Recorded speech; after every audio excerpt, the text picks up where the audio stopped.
I found out I was pregnant at the same time as my mafia husband's childhood sweetheart Rosa. To protect her baby from being aborted by her parents, my husband claimed her baby as his own. As for mine, he coxed me, saying he will claim only after her baby was born. I confronted him, demanding to know why he would do this to me. His response was cold and unwavering. Claiming her baby as mine was the only way to protect them both. I won't let anything happen to her or the child.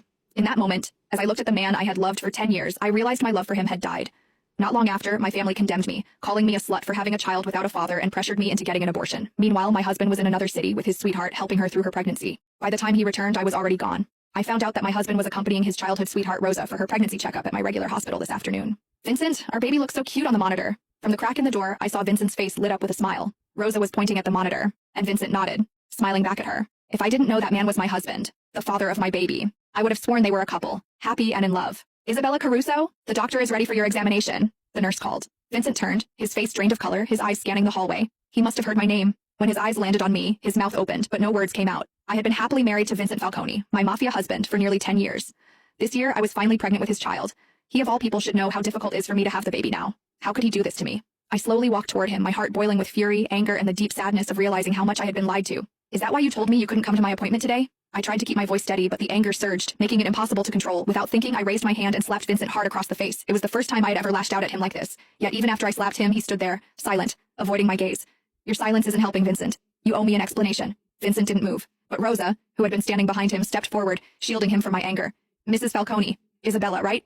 She said, her voice shaking. Blame it all on me. Vincent did nothing wrong. It was my mistake, Isabella. I'm the one who got pregnant. Blamed it all on you, huh? I scoffed, the bitterness in my voice clear.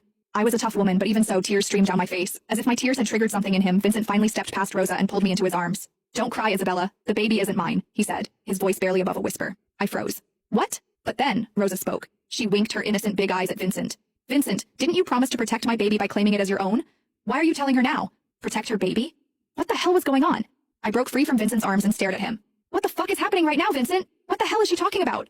Vincent! Rosa called him too, clearly trying to stop him from saying anything more. But Vincent didn't hesitate. Isabella's my wife. She deserves to know. All right. Rosa's tear-filled eyes locked onto mine. If you really need to know, Isabella, Vincent decided to claim my baby as his, so he might not be able to claim yours. Vincent's face drained of color, but he stayed silent, offering no correction. But don't worry, Rosa continued, her tone suddenly sweet as she reached for my hand, her fingers hovering just above mine. Vincent said that even he can't claim your baby now. He'll adopt once you've given birth. Our baby will belong to the Falcone name, she added, her voice dripping with faux sincerity. I swear I saw a brief smirk twist her lips, but it was gone before I could be sure. I turned to Vincent, still silent, his head bowed as if he couldn't bear to look at me. Is this true, Vincent? My voice wavered as I forced the question out. You're going to give up on our baby to save hers? I'm sorry, Isabella, he whispered, his voice hoarse, barely audible. Tears welled up again. Is her baby so important to you that you'd abandon ours? Vincent hesitated, the pause slicing through me like a blade. You don't understand about Rosa's family, he murmured.